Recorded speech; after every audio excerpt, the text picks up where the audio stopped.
All right, everybody. Welcome to another edition of Texans Unfiltered, a Houston football podcast for your Houston Texans. I am Young Ari Gold, and I'm joined by my friend and co-host, John Wade, the Garnet Texan. Our other podcast co-host will be joining us shortly as he is finishing Civil War, so he can ensure that he can talk about it on the Patreon stream tonight. But especially John, since this is the first time watching it. I mean, we got to throw that out there. If you have not watched any of the Patreon videos, Jordan hasn't watched 90% of the Marvel. Can't hear you, buddy. You can't hear me? Why can't you hear me? There we go. Was it me or you? It was me. Okay, now I'm going to double check my stuff real quick. It was me. I had you muted. Oh. Do you hear me now? I can. Okay. Sorry, I was a little bit nervous about that. All right. As I was saying, if you haven't joined our Patreon, Jordan hasn't seen 90% of the Marvel movies. And so just watching him react to them each week is an absolute treat. This week we did Civil War. So man, his reaction, I can't wait. I cannot wait. It's going to be awesome. All right. We have merch. We have hats. We have shirts literally on the way. Like I am having them. I could have them printed right now. Should I give them a sneak peek? Go for it. Let's see. Which window is it? Let's do this one. Let's go here. Johnson's in the backfield, a play on the Angels in the outfield, which is an iconic movie to me growing up. I loved Angels in the Outfield. It was one of my favorite movies. Now we have the Johnsons in the backfield with David and Duke. Shout out to D Texan. These shirts turned out freaking phenomenal. You did an amazing job on the artwork, dude. I am it's just awesome. You did a killer job. Killer. So make sure that you guys look for that as we will be having those out here probably within the next week or two. Make sure you guys follow us on Twitter and Instagram at Houston FB Pod. You can follow me on Twitter at I am Young Ari Gold. Don't forget to follow Jordan at Texans_thoughts. And don't forget to follow Patrick Storm at the Patrick Storm on Twitter as well. Take a minute to follow us. It's the best way to support the pod. And then make sure you guys hit that like, subscribe button on YouTube, please. We are trying to grow. Best way for that to happen is for us to get to 1,000 subscribers so we can monetize the YouTube and all that good stuff. Make sure you guys go to the Patreon. Patreon.com/Texans Unfiltered. We're ramping up into the season. So as the season gets closer, you guys might want to make sure you keep an eye over on the Patreon because we're going to be doing Sunday night recaps live only on Patreon. Other than that, you guys will have to wait until Wednesday to hear kind of our instant reaction. So if you want an emotional Young Ari Gold, if that's your favorite person on the podcast at the time, and you want me to overreact, that's where you're going to be able to see it because come Tuesday night, I'm kind of over it, and I've watched the game film, so then I've kind of settled down. Shout out to Kobo's Q, opening game event, September 10th at 5:30 p.m. In Atascocita, BYOB. We're playing the Chiefs. First game. There will be social distancing, but we will be there having a ton of fun. Super excited about the event. Make sure you guys are there for that. All right. Trying to think. I think that's really about it. Big shout out to D Texan again. Amazing job on that stuff. All right. So John, are you caught up? Have you watched the press conferences? Have you Deshaun and JJ and Randall Cobb and Whitney Merciless and Bill O'Brien? Anything to take away from those conversations? Do we want to start with the big one? Sure. Deshaun doesn't want to leave Houston. What? I know. I'm a little surprised by that. Everybody told me all last week. Read his comments. He wants out. Wow. Yeah. I'm shocked. Just to be honest, I'm shocked. I thought he wanted out. I thought he hated everything about it. I guess we're stuck with him, I mean, he's just going to be our quarterback for a while longer, and nobody's going to be happy. He's not going to be happy. We're not going to be happy. I guess we all just want to suffer, and we're going to keep talking about how he's going to be the Patriots quarterback next year, and the next year we can talk about how he's going to be the Patriots quarterback the year after, and so on and so forth. Yeah, I guess we'll deal with him being our quarterback. if we have to. There's no other choice. But yeah, no, I mean, look, we've talked about it multiple times. There's too much common sense built into why he would stay. A lot of it has to do with the fact that money is going to come sooner to him, which is what these guys work for. He's not one of those guys that's going to like bitch and throw a fit, get thrown off the team or traded or anything like that, because that's just not who he is. I loved what he said about Tim Kelly. He's excited. I'm excited. I think we have every reason to be excited as a Houston fan, given kind of what the offensive potential is. It was just nice to hear from him. But yeah, Granted, he did give a little bit of backup to what Lance had released at the end of last year. How Bill O'Brien, as being the offensive coordinator, would come in last second and change things up. The fact that Deshaun worded his response the way he did makes it sound like that's not going to be an issue this year.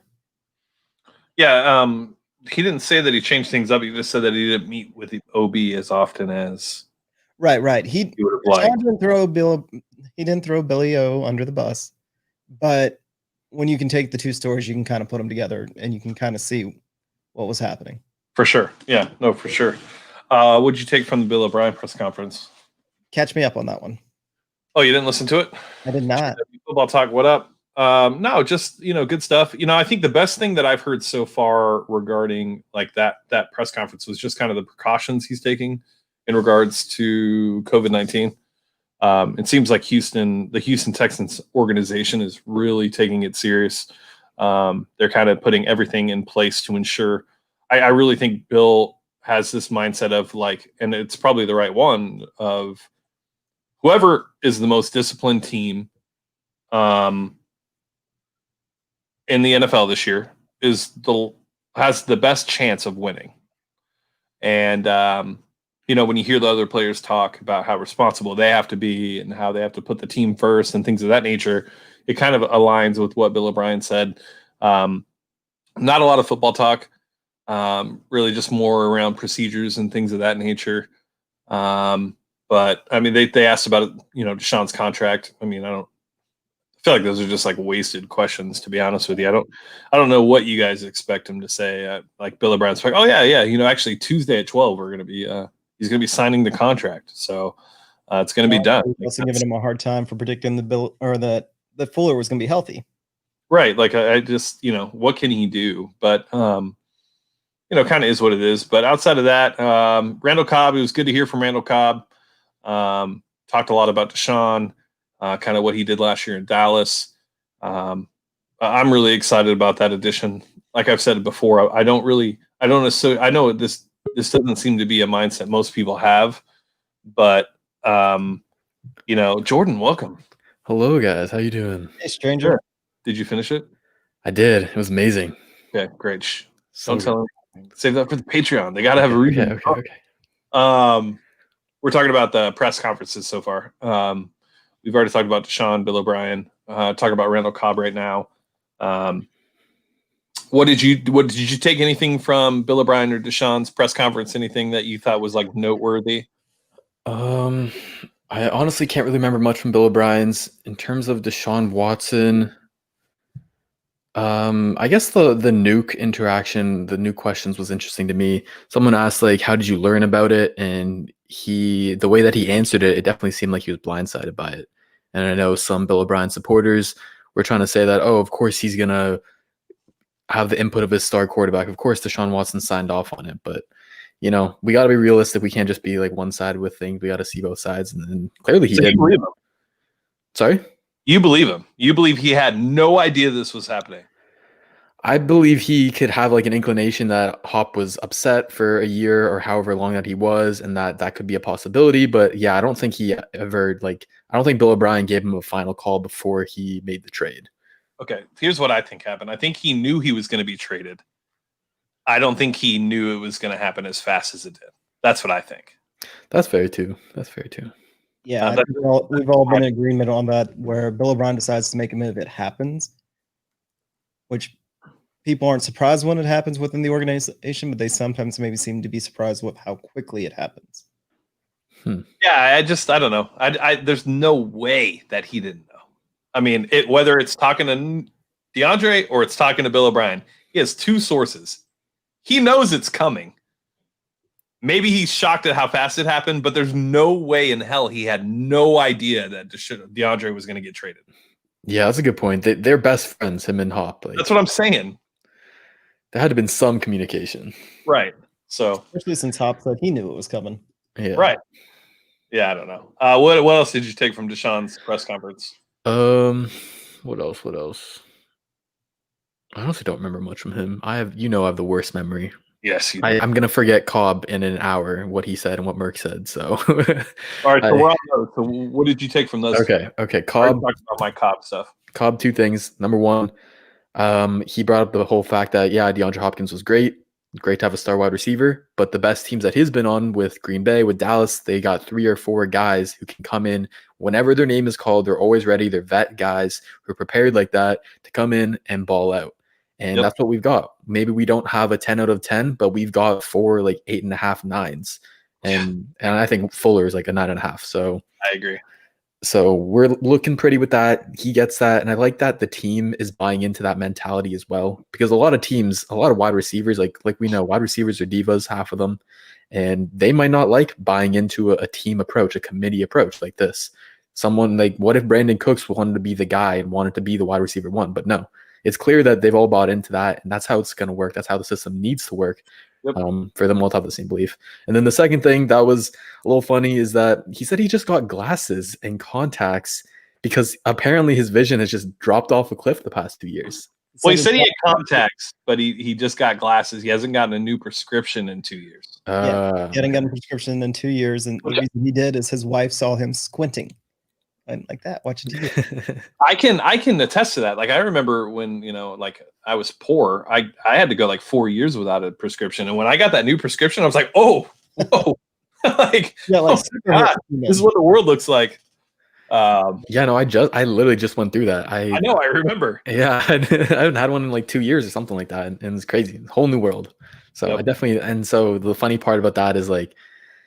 I said a tweet like, oh, he referenced that, and he also referenced when he's talking about Deshaun Watson, like he's an accurate quarterback. That was one of the things that stood out for me. Me too. And when I was going through his Dallas film, Dak ball placement not good, which helps to explain why everyone on that team struggled with drops. So he's bringing out accuracy. He's talking about his vision. He knows the drops. He knows that's the narrative around him. He knows that's the only negative thing really you can say about Cobb. So I would love to see that, see some improvement for sure. Yeah, no, I agree. It's funny because like a lot of people, when they listen to press conferences or just in general, when you listen to people speak, like they hear what they're saying, but like they don't hear the words chosen when speaking. And those are like, for me, when I'm listening to these press conferences, those are the things I'm looking for. I'm looking for specific words that they drop in there. And those were the things I took away too. All right, Whitney Merciless. John, have you heard this yet? I'm sure you were at work, but I was at work. I missed this one completely. All right. Jordan, go ahead. What are your thoughts on Witt? I didn't really take much from it, but I only saw what Aaron Wilson tweeted out. I didn't really watch it. There wasn't really much, right? Yeah, it was more like Weaver. Yeah, he talked about Weaver being excited. He talked about Weaver implementing new schemes, new formations, putting players in positions that they're comfortable in and that they're going to succeed in. And so every word, every sentence that has Weaver's name in it has been something positive. And it's been exactly what we want to hear. An exotic, aggressive defense, put players in positions to succeed, stuff like that. He seems like a player's coach. He seems very high potential. I like the method that he's going with.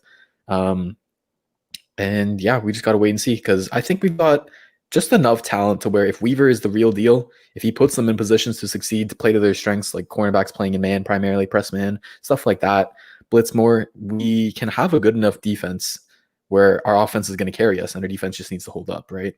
So I'm really excited to see it. Yeah. Pat, thanks for joining the Patreon pre-stream. I was really hoping to talk to you about Warzone, as I just started playing it today for my first time. And, oh, no.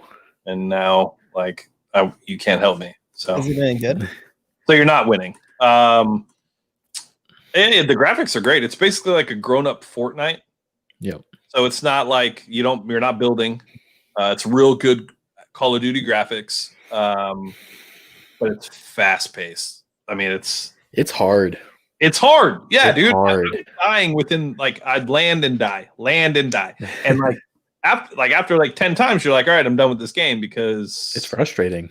I don't want to watch the screen load most of my day. Like, Yeah, so, there's so many like 10, 12-year-olds who are just unreal at the game. Like better than we'll ever be. It's insane. Like I used to be good at COD and then I stopped playing it. I go back and it's not fair.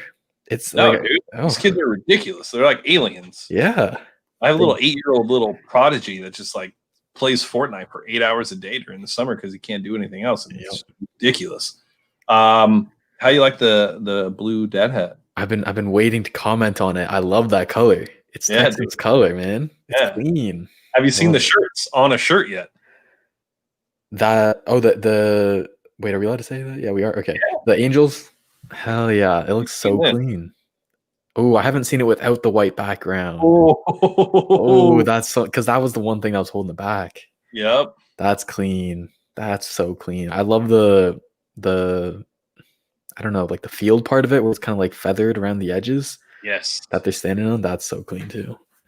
That's gonna be perfect. We're gonna have to send you the image so that you can print it yourself, so you don't charge $500 to. Bro, thank God I got those waived. I pulled every card out of my bag. I'm a broke student. I got COVID. I'm dying.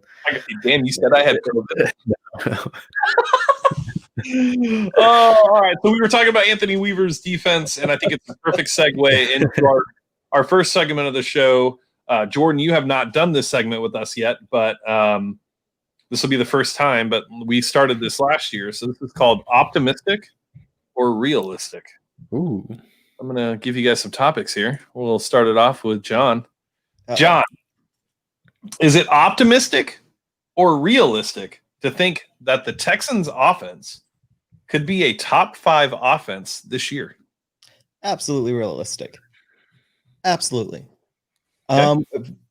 That's based on, everybody saying that Deshaun Watson is a top 5 quarterback. Well, if he is, then we have a top 5 offense. There's no excuse. This is the deepest wide receiver core. The offensive line can push people around, especially when they're healthy. We've got the best left tackle in the game, top 5 quarterback, and then probably 2 of the top 5, I would say, deep threats in the game. So we just got to figure out, those other complementary roles. Get Duke Johnson the ball more. I think he was, number 2 on yards expected after catch? Yeah, come on. Only good things happen when Duke touches the ball. So we've got the weapons. It should happen. I think that it is definitely realistic to expect that and to be disappointed if it's not. Okay. Jordan, is it optimistic or realistic to think that the Texans can have a top 5 offense? Definitely realistic. I was about to tongue-tie my words and say the wrong one, but it's definitely realistic. It ties perfectly into the article I published today, talking about why the Texans will have a top 3 offense, even, I believe, if all its cylinders are clicking. And the main theme that I didn't think about when I was writing it, but I figured out as I was writing the article, which happens a lot, is how far our offense has come. If you think about it in recent years, maybe last 5, 7 years, what are the 3 main things that held back our offense? For me, quarterback play, that's an obvious one. Offensive line play, another obvious one. And the last one was like the lack of depth at weapons, specifically wide receiver. And I'm just talking personnel here, not coaching, because of course everyone's going to say coaching. But personnel-wise, those are the main 3 things. And especially in the past couple of years, and especially this year now, we've completely overhauled those 3 things. We got our franchise quarterback in Deshaun. We've got the looks of a top 10 offensive line that's been completely overhauled. We invested like 3 first-round picks and a second-round pick last offseason. Completely overhauled. That's changed. It's a positive unit now for once again. And then the depth of weapons.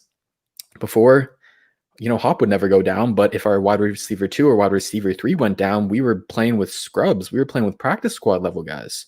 I don't want to ever have to see Vincent Smith get real minutes in a game ever again. And now we got 4 deep. So I think with all that, putting it together and what John said about, you just got to figure out how to put everything together, and it's very doable. And I think it's definitely a realistic opportunity. I don't know what the word is. Okay. So I think that it is realistic that the Texans have a top 5 offense. I see no reason why there shouldn't be. I understand that coaching, play calling, things of that nature, but like based on personnel alone, Yep. I don't really see how personnel wise this team can't be a top 5 offense. When you look at Brandon Cooks, like with Brandon Cooks and Will Fuller on the field at the same time, like I really don't know. I don't know what you're going to do. And then when you do have to account for Duke, you do have to account for Randall. Like you do have to account for either Fells or Akins. Like there's just only so many things that you can do from a matchup perspective. And I just don't see how it can't be a top 5 offense. I even think on the ground potentially with David and Duke. I don't think we'll have one guy that is going to dominate and have a 1,400 yard rushing year. I think Duke and David will split carries. I think they'll both have significant roles in the offense. But yeah, I mean, and then you look. This is the one thing that really makes me think it's going to happen. Deshaun's only going to be better this year. Like, There's no reason to think that he's going to take a step back. He's only gotten better. So if you add that to the fact that he also has more weapons, and I don't know who this Chris guy is, but he's about to get banned. Just kidding, Chris.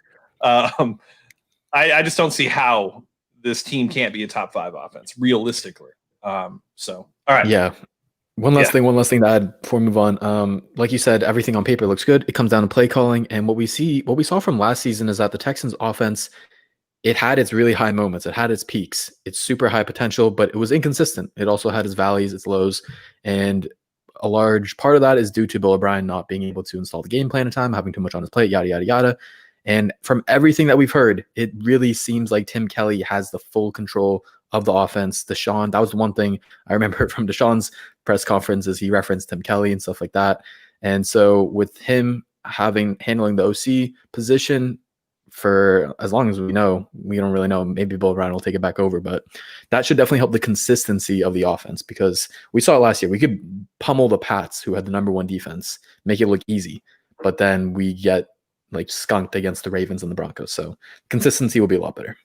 Yeah, and I think another thing that people aren't talking about, and Deshaun mentioned this, and me and John talked about it a little bit during the press conference, was that Bill O'Brien was kind of here and there regarding the offense throughout the year. Not a lot of time sitting down with Bill O'Brien regarding the offense. Now there's one guy that is in charge of the offense, that is implementing the offense, that is going through and meeting with the offensive players and implementing that game plan. Now there's that consistency factor into the preparation of the offense, which explains a ton when you look at the way that the team started last year, right? Like every game was a slow start. Third, fourth quarter, we start to get rolling. So that should cure that wound. But I agree. I really think I just don't see how anybody biased, not biased, looking at the team as a whole, from an offensive perspective, can say that there's no realistic chance that they're a top 5 offense. Real quick, Chris, I wanted to share my screen, and are we talking about this Rockets team? This one right here? I know it's not this one. Down 5 to a non-playoff team in four games. Rockets in 4. Not sure about that, but all right. I mean, it's what it is. That's all right. Halftime. Yeah, no big deal. You guys coming off 2 big wins. You guys are emotional. You guys had some wins. All right, let's get back to optimistic versus realistic. I think this one should be fair, but maybe I need to change this. I'm going to change it real quick. Optimistic or realistic, Jordan, that the Texans defense will be a top 15 defense next season? They were 22nd, right? 23rd, something like that. Oh, really? I thought we were lower. Okay. I think I'm thinking about the past. Maybe 27. Maybe 27. Yeah, there's a bunch of different metrics. I don't even know. It depends how you look at it. But okay, for me, top 15, that's borderline optimistic for me. I want to say 15 is the very ceiling of it, I think. I just think that we haven't added enough in terms of pass rushing talent, in terms of veteran pass rushing talent, because as high as I am on Jacob Martin, Jonathan Grenard, I like Duke Ejiofor as well. They're unproven guys. They're young.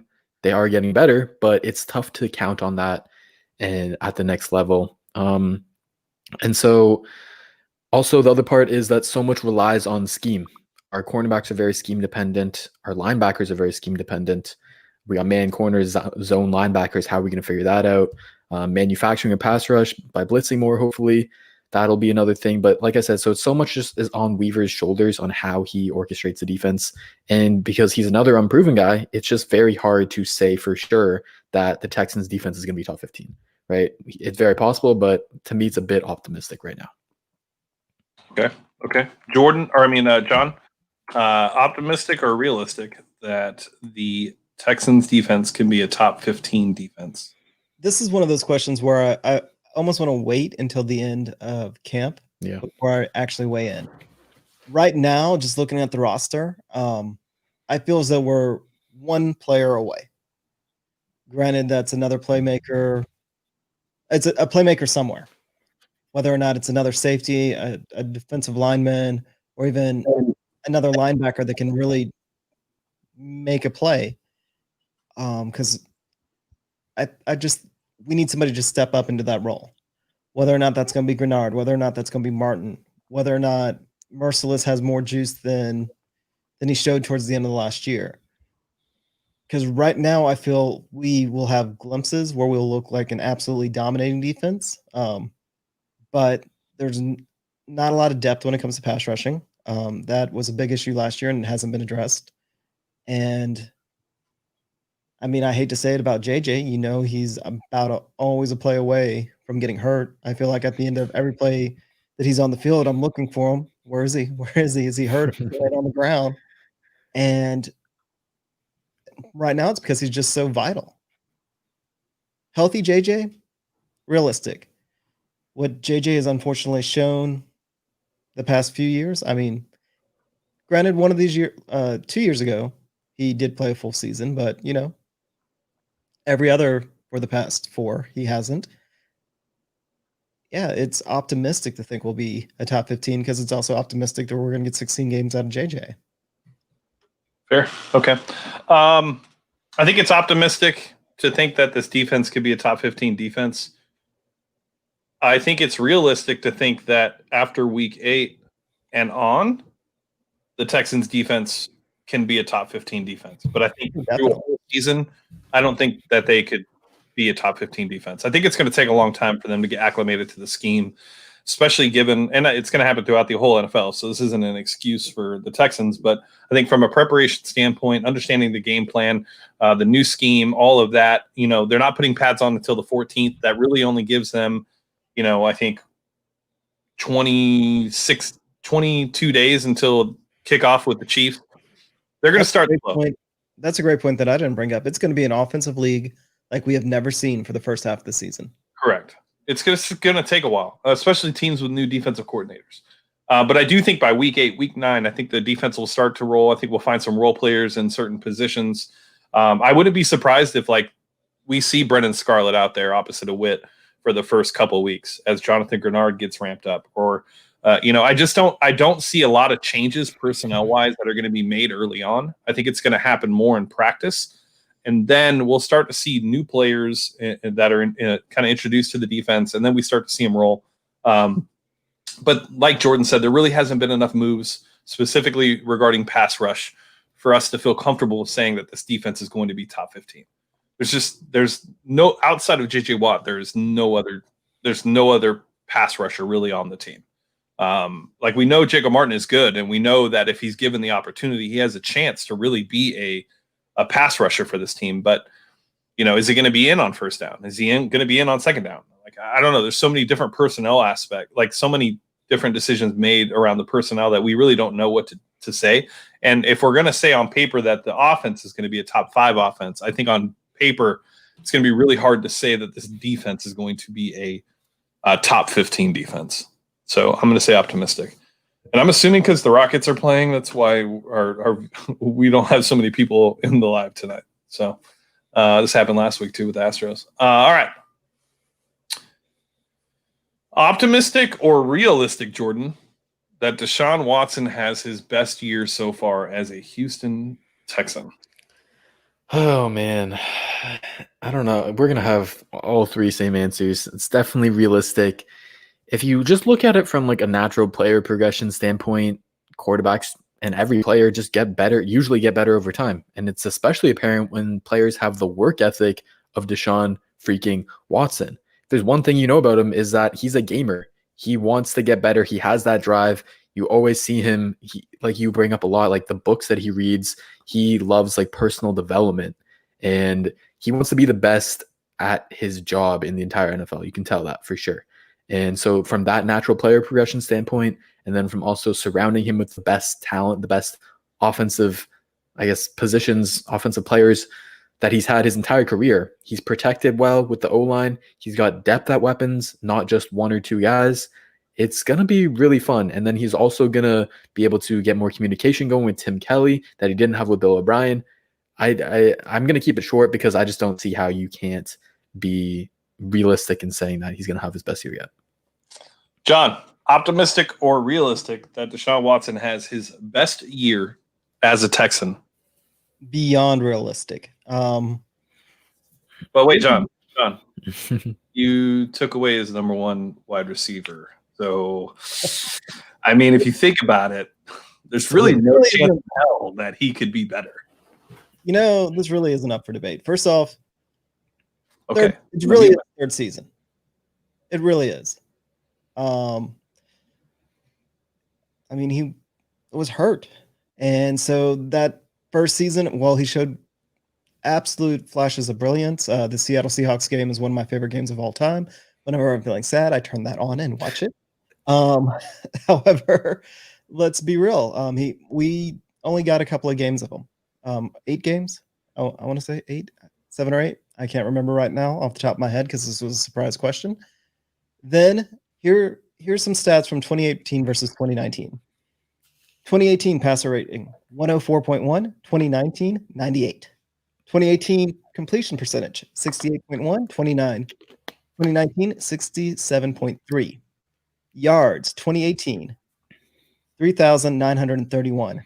2019 3,852. TD touchdowns and interceptions. 2018, 26 touchdowns, 9 interceptions. 2019, 26 touchdowns, 12 interceptions. Every single stat, he was a little bit worse in 2019 than he was in 2018. Just a little bit. It's so close that it's essentially the same season, and he repeated himself.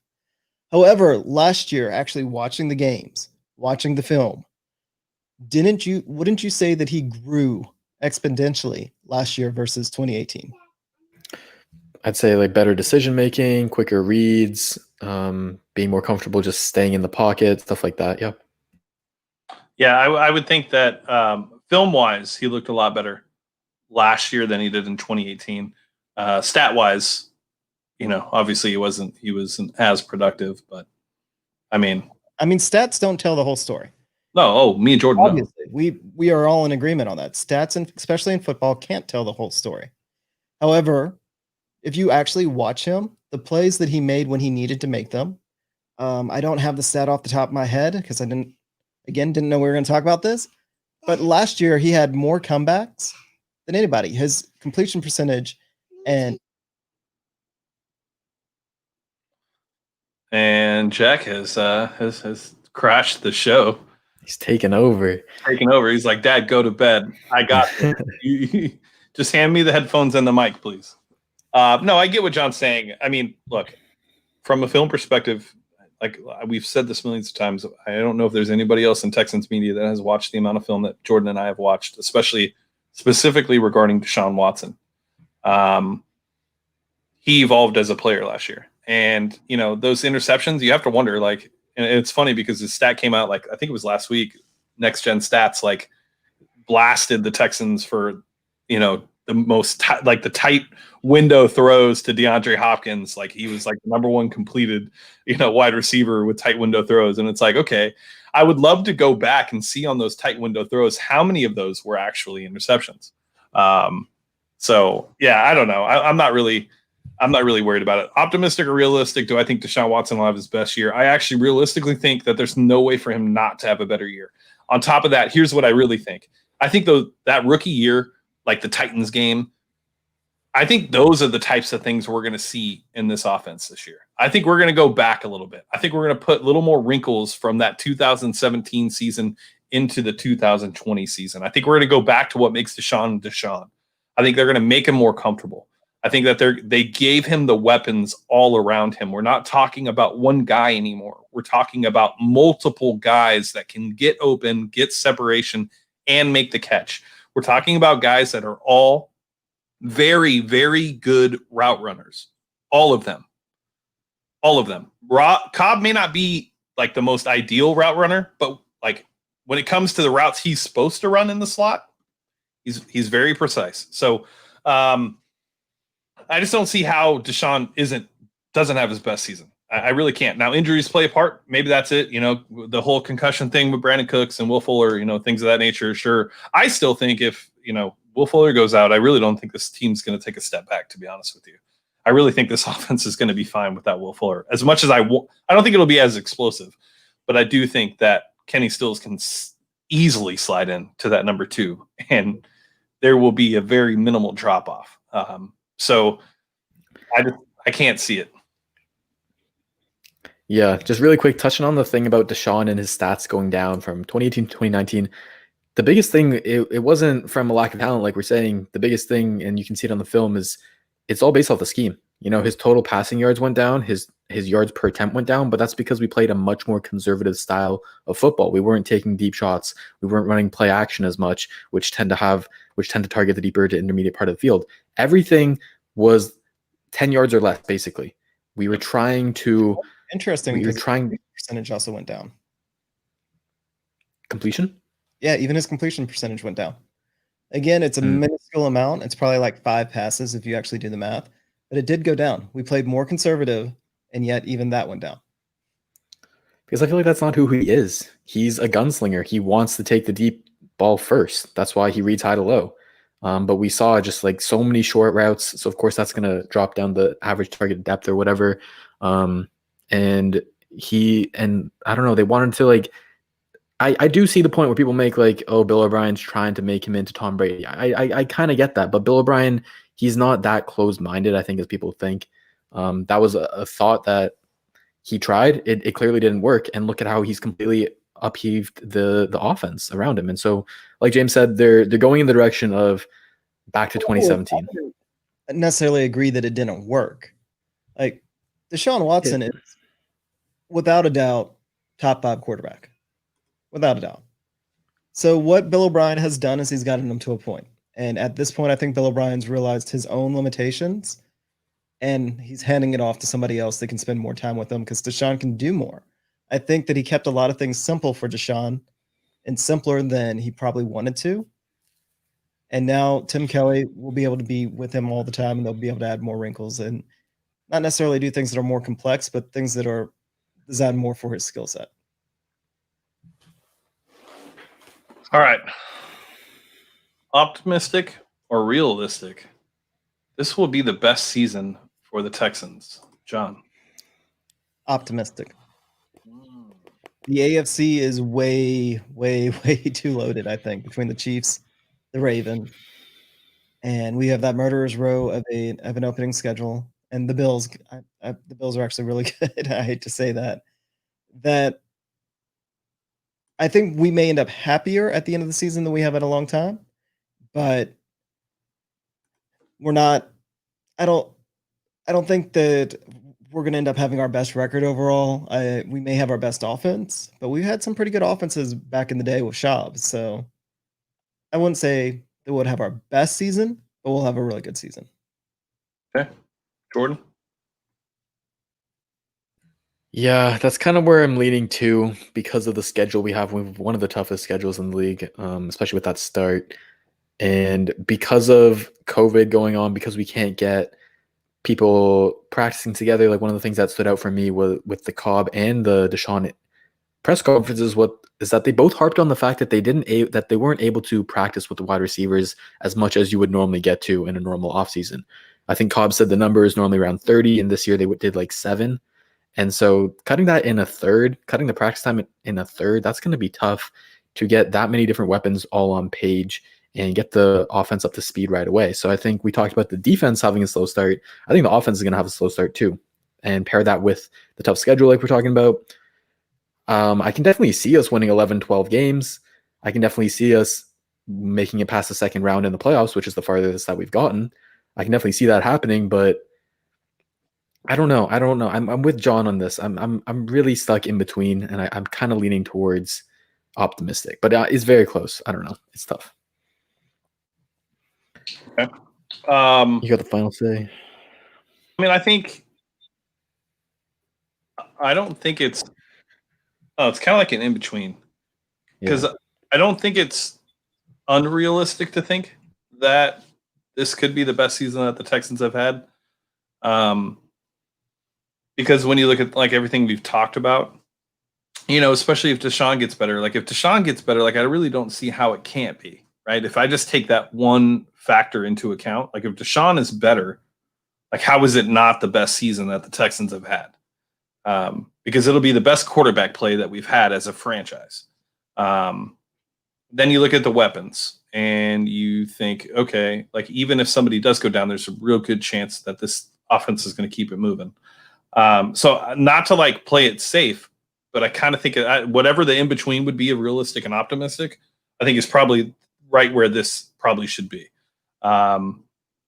Because I think there's a lot of good things going in our favor, but I also think there's a lot that isn't, and a lot of it's like you can't predict, like injuries and COVID stuff. But every team's gonna have to deal with both of those. So, yeah, I not to cop out, but I just don't know if either one is the right answer.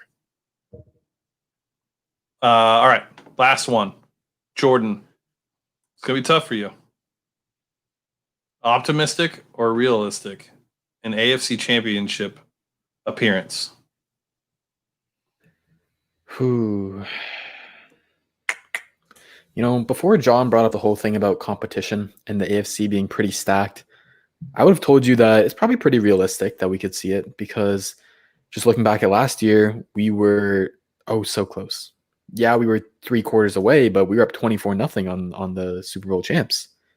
A couple of balls bounce our way, a couple of things go the other direction. Like, we were that close. And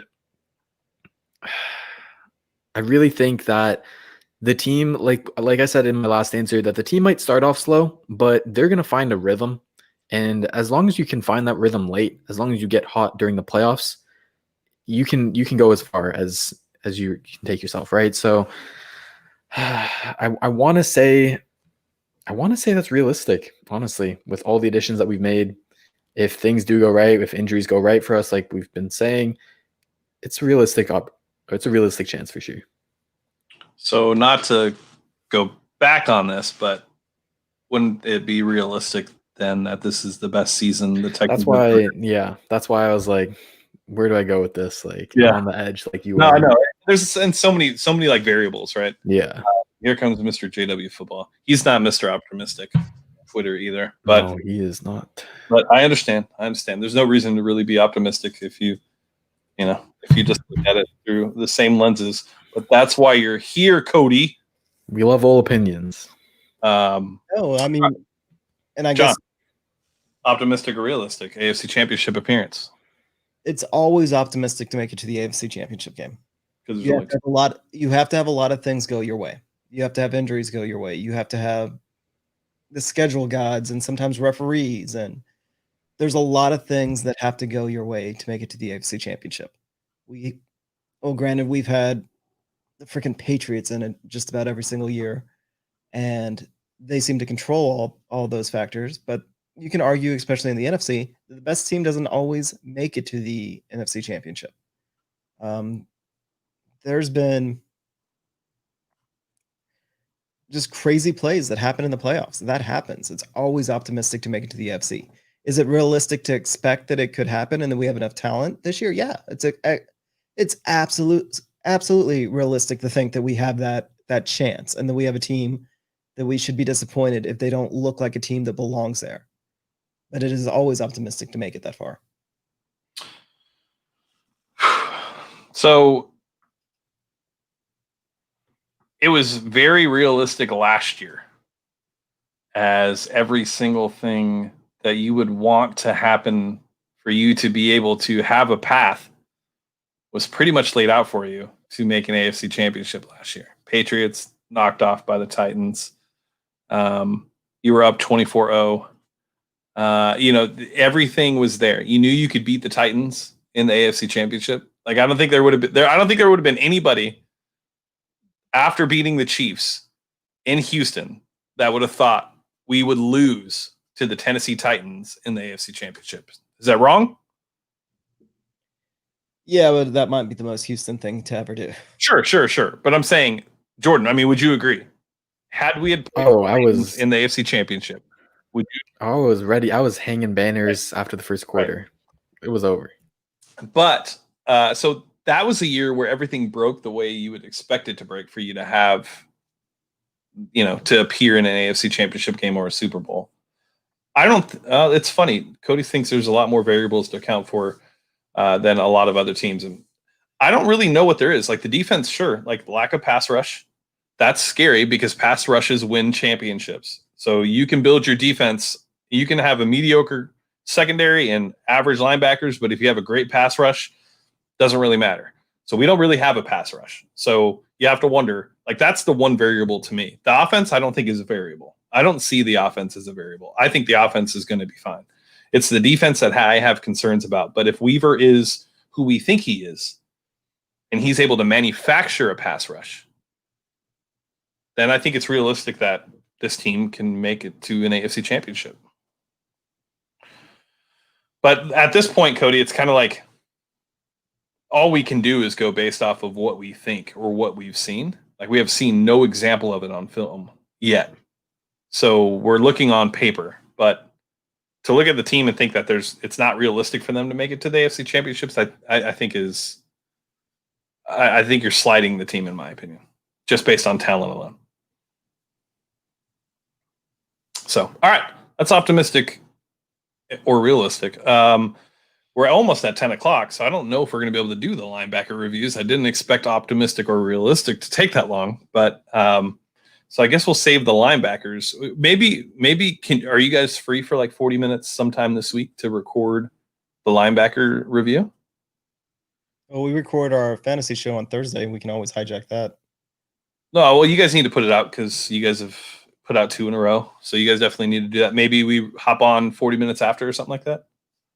Or are you guys going to be exhausted? Well, Either way. I think that should be do only about a 45-minute show with that. So okay, cool. What time do you guys record on Thursdays? 9. 9? Okay, so maybe hop on a little earlier. Maybe do like 8:30.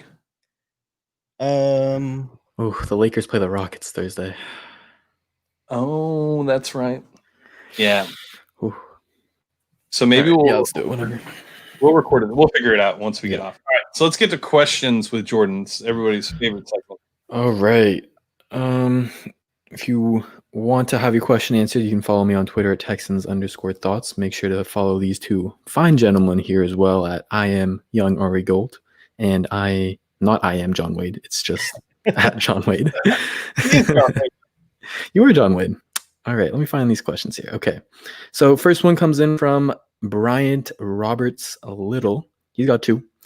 First one is sack prediction for Jacob Martin. We're going to go to James first. What do you think? 6.5.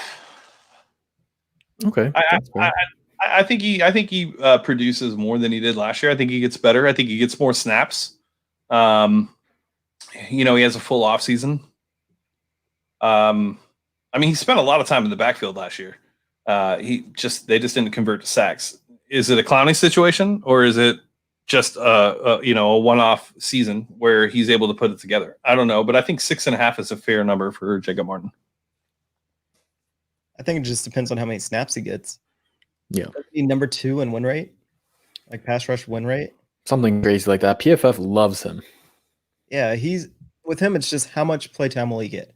If he, for real, put on, not necessarily weight, but if he was able to improve his ability to stop the run and not get pushed around, then yeah, he's going to get, I don't know, I'd say 8.5.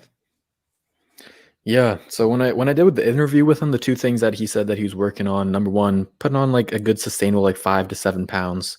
of muscle. And like that said, that's going to help him in the run game. That's going to help him out finishing sacks too, because some of those sacks that you didn't see being converted is just him being barely pushed past the quarterback. Jesus. And so if he's a little bit stronger, if he can hold off the offensive lineman from pushing him out of the play, you're going to convert those sacks. And the other thing was that he's just working on like little things to his pass rushes, just little techniques, stuff like that. And that's the same sort of thing. That's going to help you finish the sacks, like just bending to the quarterback at the right angle, staying low, little things like that, hand fighting. And so I'm real optimistic about him, obviously. But John's right. It all does come down to the amount of snaps he plays. He plays the same amount of snaps as last year. He's probably only going to get maybe another sack or two, right? But if he's thrust into a bigger role, last year he played 21% of the snaps. Say he plays even 40 to 50% of the snaps. Like, we're not expecting him to be a starter. We know he's not going to start over Merck or JJ, as much as I would love that. But if he can get up to like 50% of the snaps, I could definitely see 8.5, 9. That's probably the most he'd probably get, because there's not a lot of guys that play 50% of the snaps and still get double-digit sacks. That's just not a thing in the NFL. All right, so next one is from the same dude, Brent Roberts-Little. Do you see Jonathan Grenard's performing at a high enough level to knock Scarlett down the depth chart a peg or two? Let's start with John. No, not this year. It's just so stacked against rookies. I hope he does, because I think Grenard can do more things than Scarlett. But Scarlett does have the advantage of being an incumbent with a new coordinator. So they're probably going to want to keep guys that kind of know what they're doing out there, whereas Grenard won't get the chance to go out there and just kind of play himself into position to see what he can actually do against NFL talent. They're going to go with the guy that they know what he can do. James? I don't think it starts off that way, but I would say by week 6, week 7, Brendan Scarlett is buried on the depth chart, and Jonathan Grenard is getting most of the snaps. Versatility is key. Jonathan Grenard can rush the passer. Brendan Scarlett pretty much cannot. So he already wins in that aspect. He's able to drop back in coverage better than Brendan Scarlett, and he's quicker than Brendan Scarlett. And his football IQ, while I can't, we haven't talked to Brennan, so I don't know really what his football IQ is. He seems like a smart guy, but we have talked to Jonathan Grenard, and football IQ is off the charts. So maybe not wardrobe IQ, but maybe not wardrobe IQ, but I love Scarlett dresses. What are you talking? No, Grenard. Oh yeah, Grenard for sure, Mister. I can't. Shirt buddy, but didn't have time.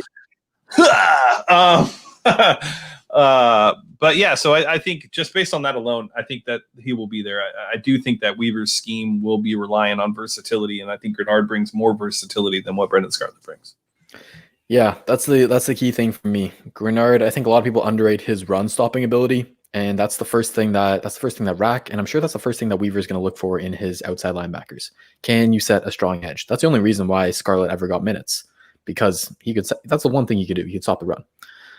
And Grenard is very, very good at that. Very good. He's very strong. He's very smart. And then he's a very technically sound pass rusher. His technique is on another level. And I got my hands on some more Florida defensive tape, found the all-22, and I finally found Grenard in coverage.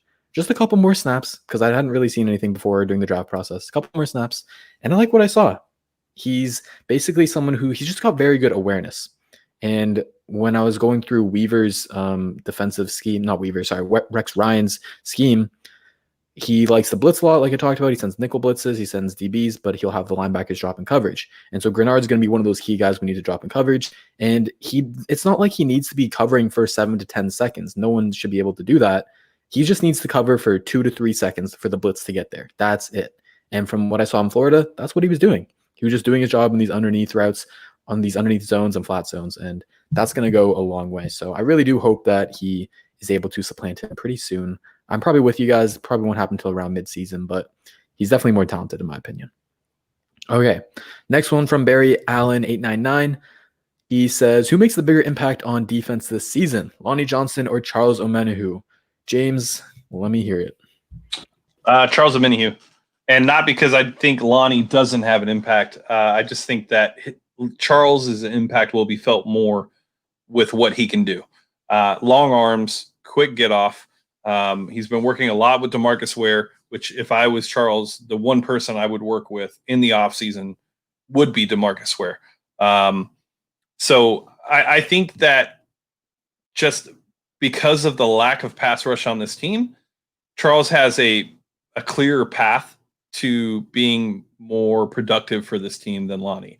Lonnie's in not necessarily a crowded secondary, and his role. I mean, his role is extremely important, especially as the fourth corner, or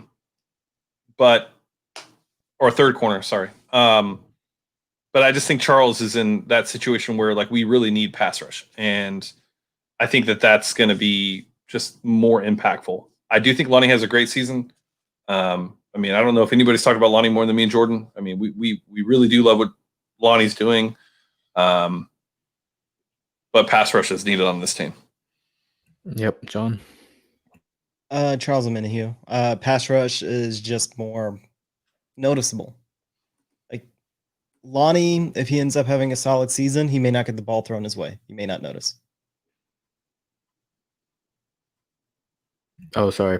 That's literally exactly what I was thinking. It's easier, like when you don't want to be calling a cornerback's name, right? You want to forget them. You want to forget that you even have them on your team because they're not getting thrown at, they're not getting targeted, whatever. I.e. Gary Conley. Exactly. Sticky. Conley Crew. And so with Charles Omenihu, the thing about him is he's already the best interior pass rusher on the team. You know, Brandon Dunn, Angelo Blackson, even rookie Ross Blacklock. People love his potential. He's an athletic freak. He showed some nice flashes at TCU, but Charles Omenihu's better. He was I kind of like think of him as like a sixth man for us last year. He come in on third downs. He was supercharged. He was energized to go, and he just bull rushing interior offensive lineman. That length that he's got, he plays with really good leverage too. It's something to watch. And like you've harped on, working with D Ware, his hand technique is only going to get better. And Charles is another guy on this team who he's a worker. He's a grinder. He wants to be the best. He's motivated by being drafted in the 5th round. He fell like no one thought that he would. We got ourselves a steal. We got ourselves a great player.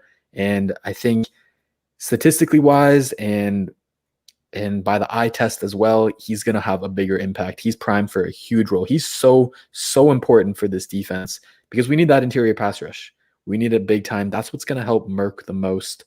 And that's what's going to help all of our outside rushers the most. If you have interior pressure, quarterbacks can't step up in the pocket.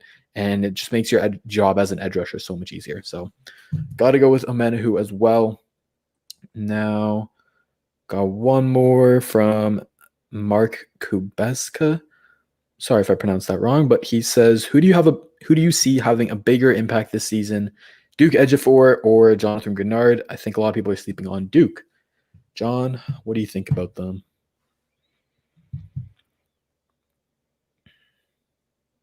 I'm not sure. I really like Duke Ejiofor. I really do.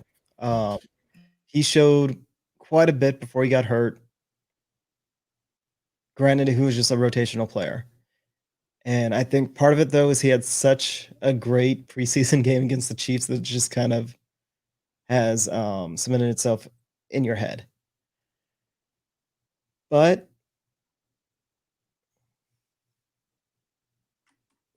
I think you said Grenard, correct? Yes.